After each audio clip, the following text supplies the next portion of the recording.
রোদ আমি ঢাকাতে পারছি না। বানাচ্ছি যেটা একটু ব্লগ টাইপের বানাচ্ছি। অ্যাকচুয়ালি বাড়িতে অনেক কিছু এসছে, সেগুলোকেই বলতে পারো টেস্টিং করছি।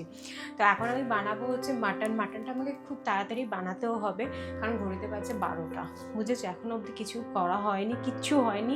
জাস্ট অ্যামাজন থেকে পার্সেলগুলো এসছে, আমি একটার পর একটা শুধু খুলছি আর খুলে টেস্ট করছি। আর এখানে আমি একটা নতুন লাইট নিয়েছি, সেটার মধ্যেও আমি একটু দেখছি যে মানে ঠিকঠাক আমার ভিডিও বানছে না। তো চলো আর বেশি আড্ডা দেবো না, তাড়াতাড়ি করে স্টার্ট করে দিই। জোগাড় জানতে করতে করতে জানো তো অনেকটা আমার লেট হয়ে গেছে। অ্যাকচুয়ালি কি বলো তো, একা হাতে এত কিছু করতে করতে জানো তো পুরো একদম কনফিউজ হয়ে যায়। তোমরা আমাকে অনেকেই কমেন্ট করেছো যে দিদি তুমি প্লিজ রেগুলারলি ভিডিও বানাও, রেগুলারলি ব্লগ দাও, তোমরা এত পছন্দ করো। চেষ্টা করছি, এবছরের আমার 2025-এর ওটাই হচ্ছে রেগুলেশন যে আমি ডেলি ভিডিও আপলোড করব। আজকে আমাদের বাড়িতে হচ্ছে ভাত, মাছ ভাজা আর মাটন।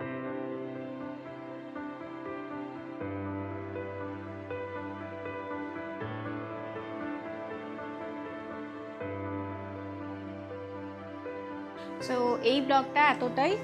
তোমাদের সাথে বিকেলবেলা আবার দেখা হচ্ছে। তোমরা ভালো করে খেয়ে দিয়ে একটু ঘুম দাও। বাই।